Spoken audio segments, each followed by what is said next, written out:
What we're going to wrap up with is a final wrap-up and overview from Sherif Girgis. And for this session, we're not going to have time for Q&A. But after the talk and in our continuing connections after this evening, hopefully there'll be a chance for you to get your questions answered and pursue them with others in the group. And also, on your way out, if you'd like more information about the Stanford Anscombe Society, there's an email list to sign up on and free party favors. Harvard Journal of Law and Public Policy. There are copies of the article by Sherif Girgis, Robert George, and Ryan Anderson, What is Marriage? There are some more copies of these on the table as you're on your way out. So it's my pleasure to introduce Sherif Girgis for the other half of the group that was in this room that didn't get the pleasure of learning from him in the past hour. Sherif was born in Cairo and he grew up in Delaware. As an undergraduate, he went to Princeton University where he majored in philosophy. And something that I'd commented on in the other room that I really want to reiterate really struck me in his bio that he wrote his senior thesis on sex ethics. And as really evidence that you shouldn't be afraid to take on hard, difficult, really deep and substantive, meaningful topics with your academic research. You can succeed in doing this. Sherif went on with that senior thesis to win Best Thesis Award both in ethics and in philosophy that year at Princeton.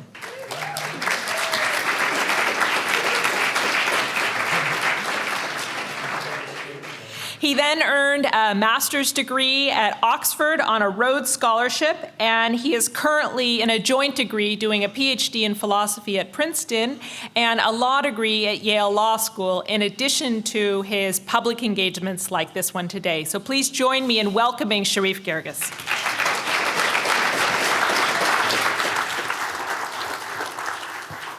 Thank you.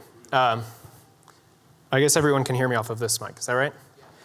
Very good. Well, it's a great honor to be here and to plow through a second hour straight of talks, but in particular to be part of this remarkable endeavor that Caitlin Seary and Judy and Irene and everyone else who's worked on this has done just a fantastic job with. I think we've had a really wonderful arc of starting with intellectual arguments, the philosophy, the rational argumentation behind the thing, and then talking about the influence of those ideas on culture. And from there, talking about the ways that culture gets applied in very concrete terms through things like Instagram and in personal conversations, such as the ones that we talked about in the session over there. And I'm going to try to make my remarks roughly follow that same arc, to talk about the importance of what we do at the level of reasons and arguments, to talk about the impact that that can have, even when it seems like it's not having it, on culture, and to go from there to say something a little bit about our personal life and the way that we should conduct ourselves in all these endeavors, whether they're intellectual or cultural or social, when these are the issues and substantive views that we're looking to defend. I'll start with the question that Ryan and Robbie George and I very often get, which is, does this stuff ever work? Do arguments persuade? And the answer is yes. Over the last few years, the three of us have heard from many, saying that we had convinced them to join the marriage debate by showing them its value and giving them a moral vocabulary and syntax for discussing it. From others who decided to retire this or that contrary argument because they were convinced that it didn't work.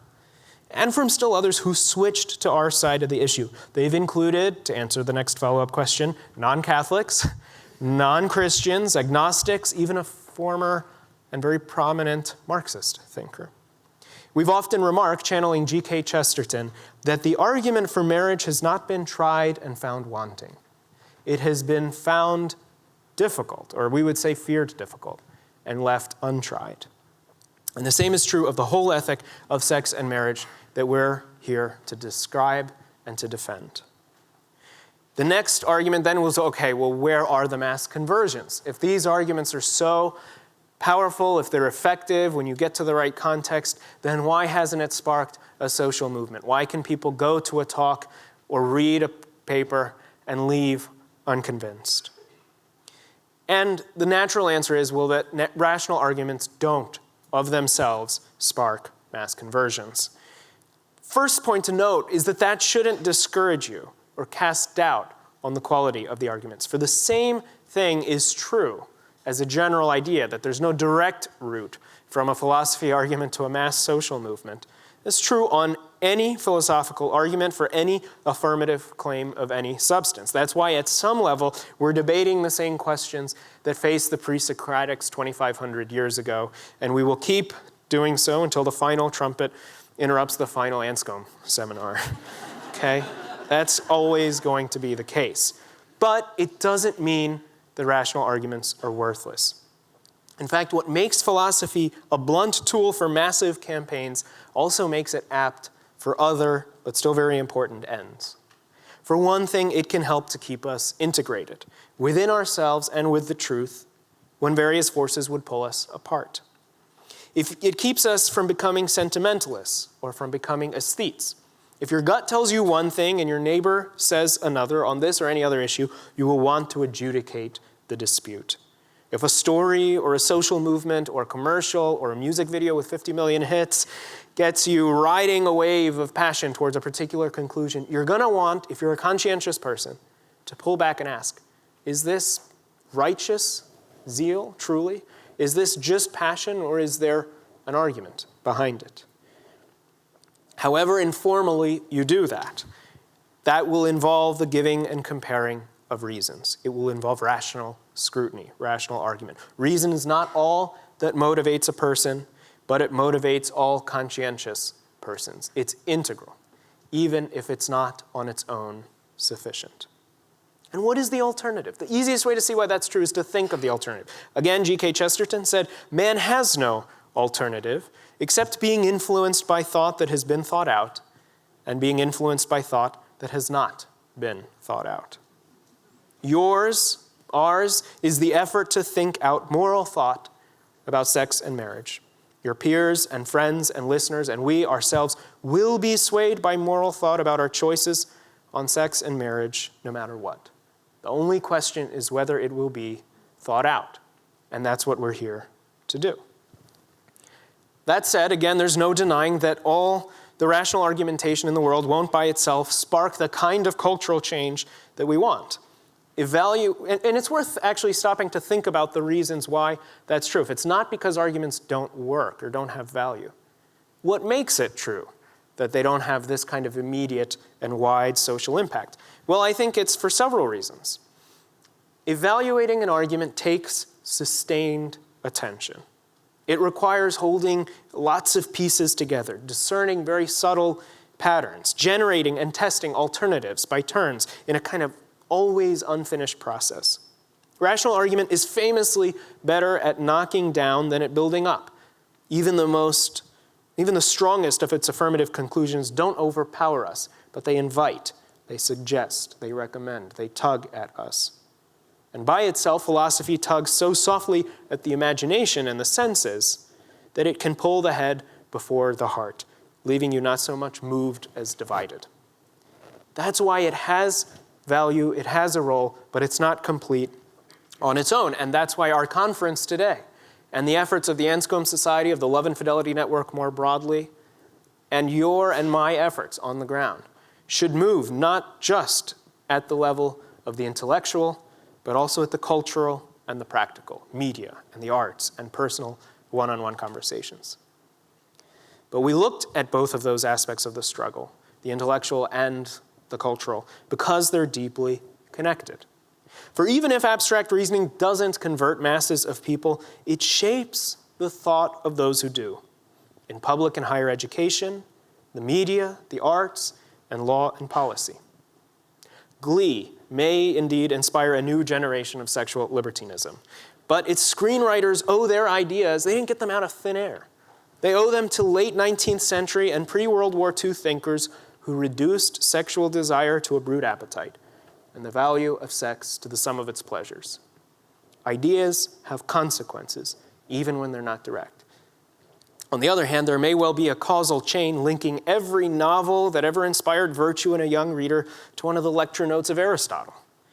There's a common theme here, which is that culture responds to intellectual trends. That's the flip side of the idea that we can only have an impact on culture if our intellectual arguments inform broader efforts. What our cause needs, then, is not fewer philosophers. That's my plug for my own day job. It's not fewer philosophers or fewer Anscombe societies making arguments. What the cause needs is more of everyone and of everything. More artists and authors, poets and playwrights, sculptors and screenwriters, to reap the fruit of intellectual work for social ferment.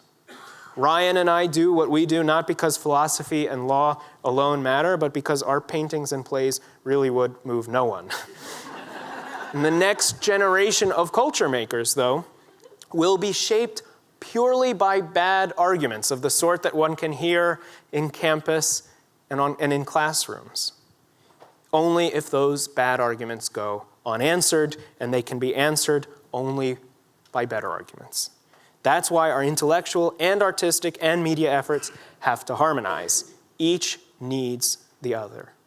And part of the way forward, it's the title of my talk, will require each of us to discern what our own gifts and opportunities are, what personal conversations, what social media ventures or misadventures, what contributions to art and culture we can make to advance these discussions. But most of us are here because we already knew some of that at some level.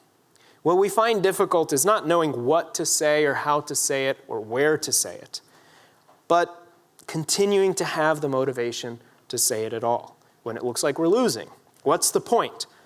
And on the marriage debate, which is, marriage as a human good. I feel like that every time. And even the part where he says, you're using that word, and I don't think it means what you think it means. That's equally at stake in this discussion. Marriage is the organizing principle of our whole ethic of sex and marriage. You can summarize everything by saying marriage, understood a certain way, is a fundamental human good, and having society understand it that way and having people live according to it is important for people, for individuals, and for the common good. That's a summary of everything we're talking about, from pornography to divorce to promiscuity to the same-sex marriage debate and everything in between. And now it looks like the very organizing principle of our whole system is on trial in the courts. And at stake is a radical reconceptualization of that core concept of marriage. From that perspective, it can look like, what's the point? If everything really rides on this vision of what makes a marriage and everything that flows from that for policy and culture and individual practice, and it's that very thing that's at stake, that's on trial, that's in the dock, somewhere in the federal system, and actually in several different states and several different trials. And it looks to a lot of people like the Supreme Court, through His Serene Majesty Justice Kennedy, is going to push that debate one way rather than another. What's the point? Is there really any hope of turning the social tide, or should we all go home? And here I agree with Ryan that we can take a cue from the pro-life movement. And despite the fact that he stole my thunder on this, I'd like to elaborate on that analogy just a little bit. Ryan and I are effectively, when it comes to this issue, the same person. We have many of the very same points to make, and so if I slip into repeating his words verbatim, it's not, well, maybe it's because I'm plagiarizing, it'll just be hard to tell. Around the time of Roe v. Wade, as Ryan pointed out, public opinion was moving swiftly for abortion on demand. And it's hard for people our age to realize this because we weren't around, or maybe some of us were busy gestating. We weren't there to experience the deep parallels that some of our elders, Professor George is always happy to tell us this at story time, when we're getting discouraged about this issue. He says it was exactly the same, and if anything, it might have been a little bit worse. It was the same thing with the politicians. Pro-life politicians like Ted Kennedy and Bill Clinton and Al Gore and Jesse Jackson were evolving by the day. Pro-lifers were aging. They were accused of being anti-woman. They were warned of being caught on history's bad side. They were told that it was just a matter of time. The numbers were something like 3 to 1 among the young, The idea was the only way you were really against abortion access at all stages for all women was, either you were dying or you had a collar around your neck. This was the wave of the future. Go home. And of course, the court's decision in Roe made substantive protections impossible for the foreseeable future. They were even farther down that path than we are now.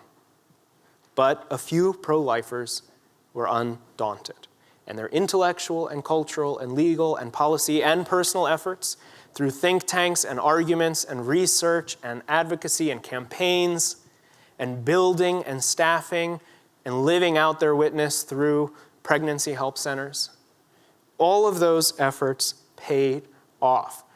My generation, your generation, is more pro-life than our parents, and our children's will likely be more pro-life than ours. That did not just happen. History was headed in the opposite direction. The difference was that people realized it didn't have to. That this myth of history as some kind of blind, brooding force that's just moving us inexorably toward a particular conclusion was rejected as a kind of pagan Christian afterthought. It's a distortion of the idea of providence and the Lord of history, to think that there is some impersonal historical force that's just leading us to particular social outcomes. And that example of the few undaunted pro-lifers who could not have seen where things would end up, who could not have seen that today we would have a majority pro-life country and that the young would be ever more pro-life than their parents. Their example is what should guide us as the organizing principle of our whole ethic, the understanding of marriage, is on trial. First, to make it concrete in the legal context, while the spirit of the Supreme Court's decision striking down DOMA's federal definition of marriage does give liberalizing judges all the premises they need to remake state marriage laws, it doesn't require that, as Roe required abortion on demand. So again, the pro-life movement woke up even later in the game than the pro-marriage movement has now. Maybe the court's decision in Windsor was meant to trigger a cascade of successful challenges to state laws so that when the Supreme Court later returned to impose genderless marriage nationwide, it would be riding faster cultural currents and it would have an easier time of it. But that would only mean that Justice Scalia's dissent was right. The court will do on marriage just whatever it thinks it can get away with. Might it flinch from imposing redefinition if it fears the fury of a vibrant marriage movement? Well, the answer depends not on impersonal currents of history, but on what we do. That is why continued argument and advocacy on the whole range of marriage and family issues, including this one, remain crucial, even in the face of that possible court decision.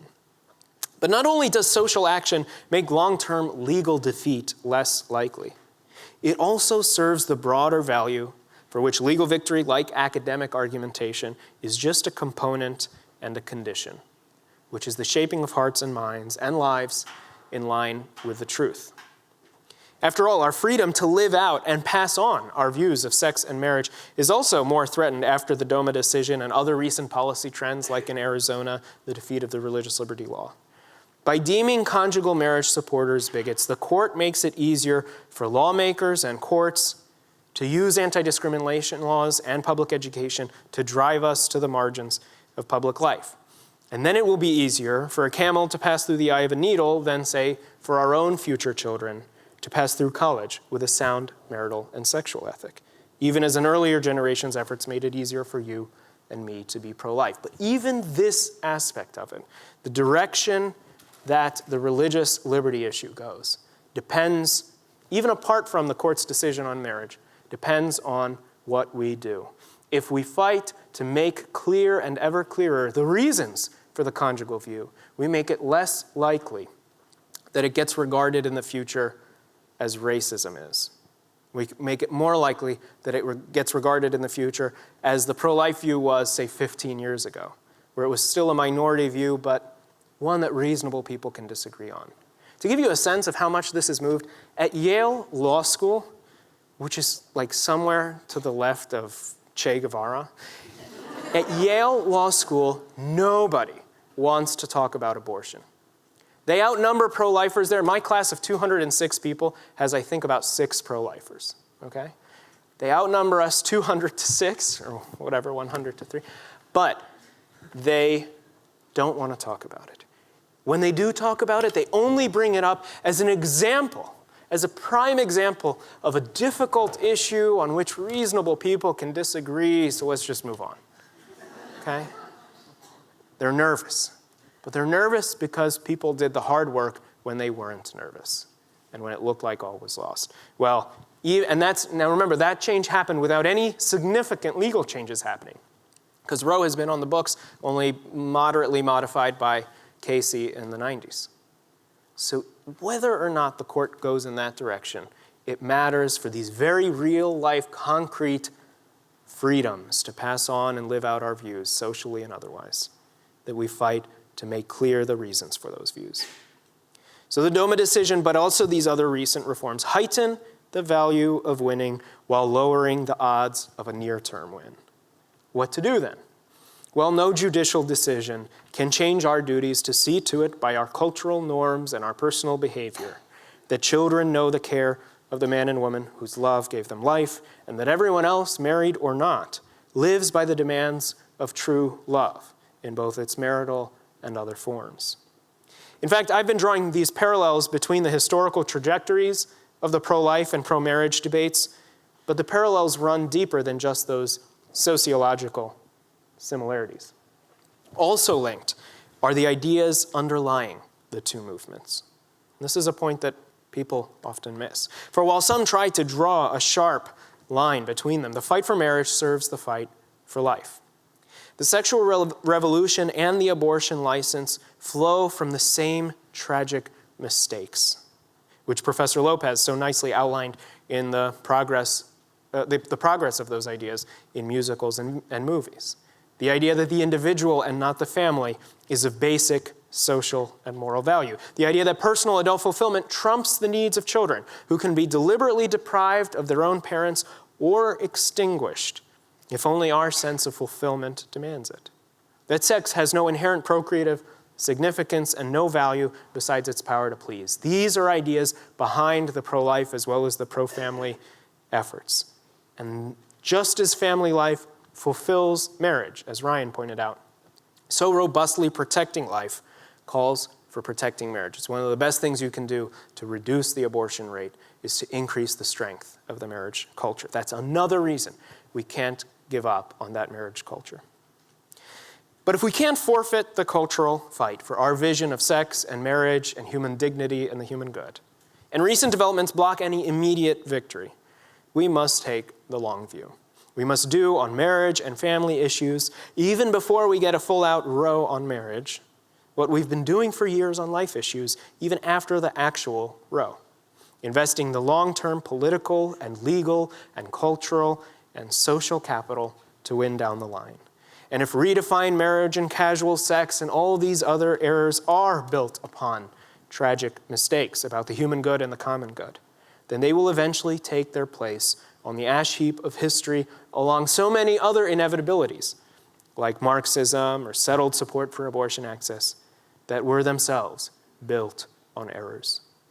But to play our part in dismantling the lie, we can never flag in bearing witness to the truth, and that's why we're here. So the fight is worth keeping. It's winnable if we take the long view, and the values at stake are too urgent to give up on trying to win.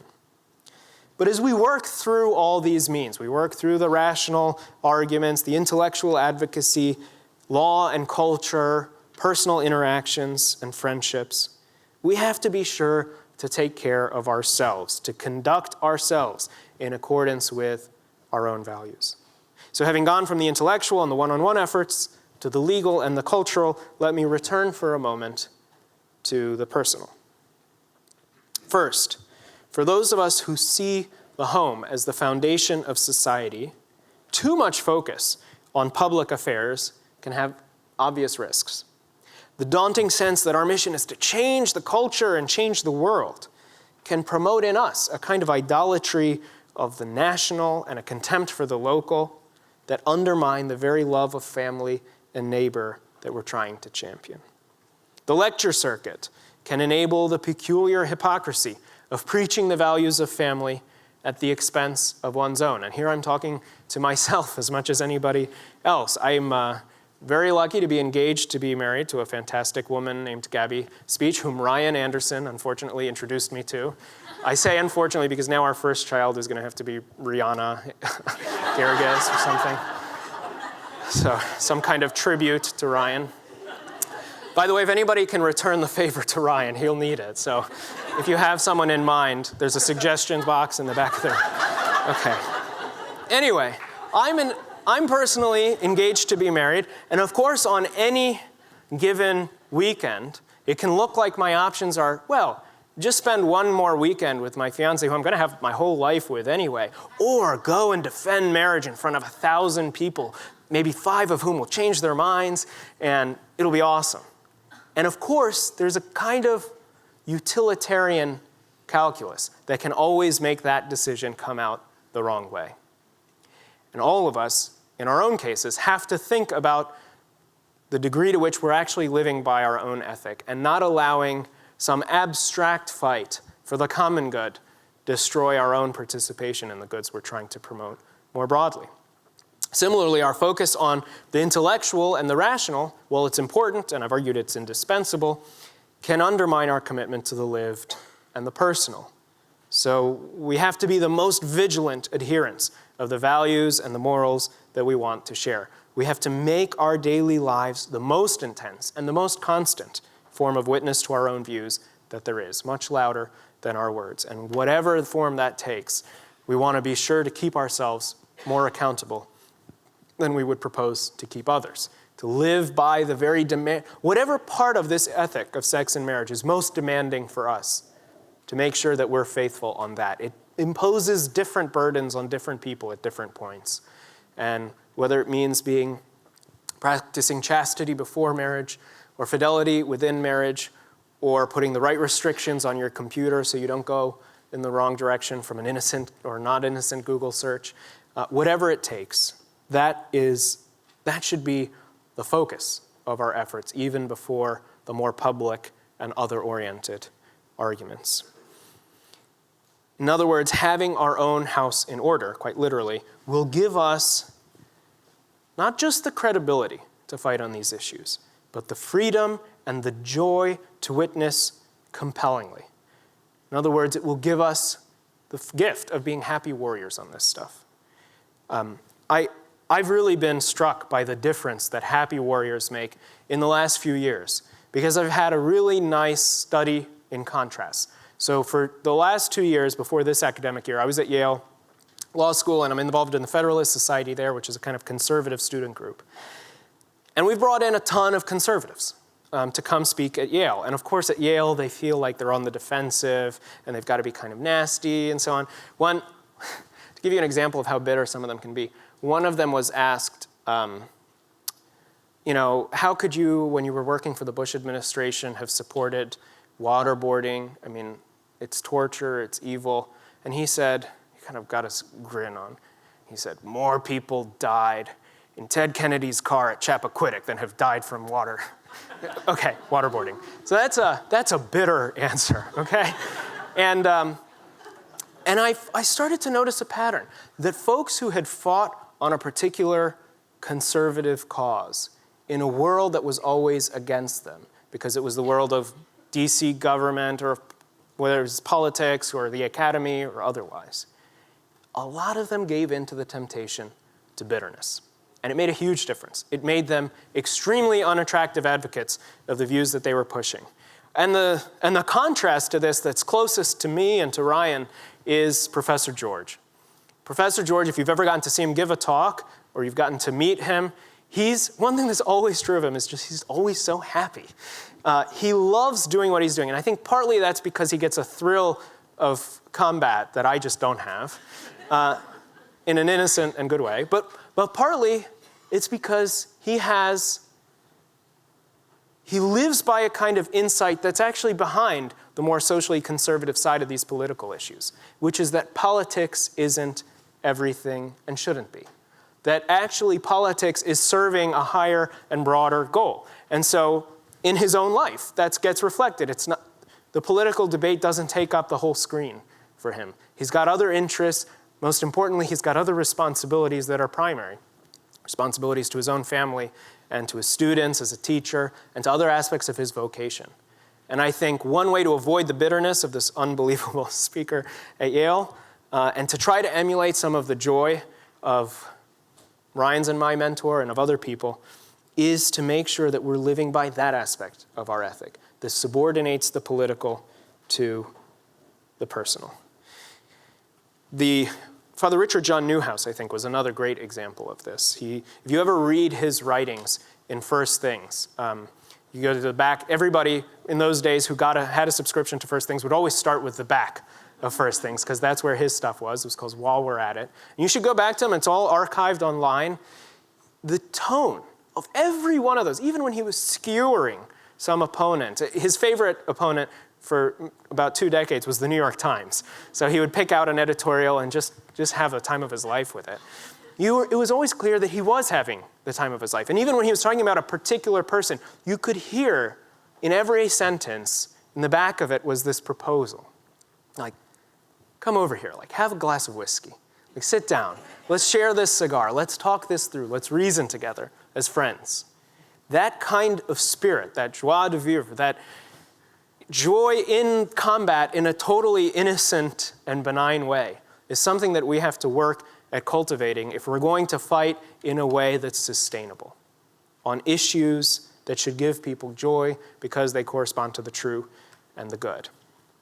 And if that is how we operate, then even before we achieve broad, visible success, we will know that the fight, the witness, even the peaceful endurance of defeats will make its own lasting contribution already through character and other spiritual fruits on ourselves and those around us. For to witness, to love, and to the requirements of love is itself a way of loving. And at the end of the day, that is the measure of our legacy. It's not history understood as some brooding force in the sky. It's not victories or defeats in the courts or the ballot boxes, but love. After all, it's not in our hands at the end of the day, whether we convince our friend in a bull session in the dorm, or whether we convince Justice Kennedy, or whether our law or culture go this way or that. The only thing over which we have immediate and continuous control is whether we ourselves live well, which just comes to the question of whether we love well. Whether we love the roommate in the bull session at 1 a.m. who's pushing us and shouting when it hurts.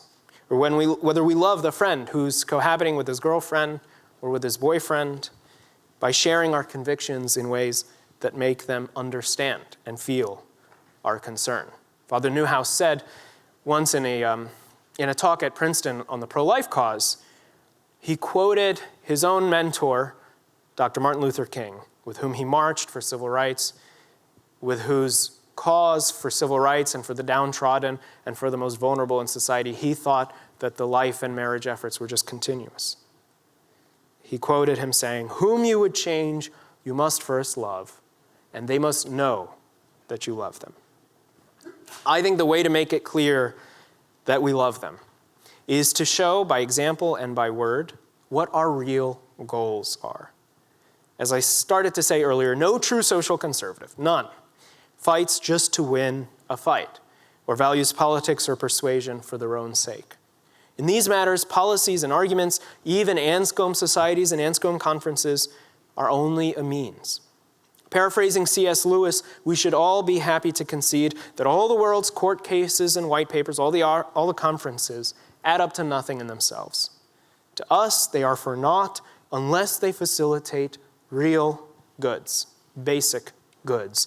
A child toddling toward his attentive father who's there. A middle schooler absorbed by her novels instead of grief over her parents' divorce. A family bickering boisterously over dinner. A young man unscarred by male authority, unafraid of commitment, kneeling in prayer or in marriage proposal. A young woman confident in her body and in her worth, who says yes for the right reasons, from a position of strength and equality. A man unable to marry because of prior responsibilities or inability to find a mate or queer self-identity, being freed of the oppressive idea that emotional intimacy and true love are to be had only in marriage or only through sex. Being liberated to pursue the distinctive joys of companionship, to honor that basic form of love, without the dissonance of trying to assimilate it to another. People left dry by loneliness of any kind, being grafted onto other forms of community, as our neighbors and confidants, our fellow workers and worshipers, partners in common cause, de facto members of our families, big siblings to our kids, natural and regular guests in our homes. But that's just the point. These scenes and others like them will prevail where good mores and good laws and good personal beliefs and good arguments prevail, and they are undermined by the spread of bad ones. We are here for the spread of good ones. We are here, as Professor Budziszewski started this conference by saying, for love. Thanks.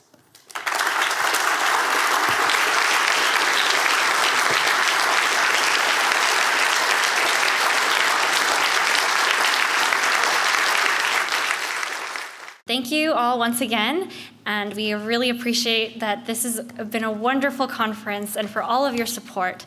Thank you.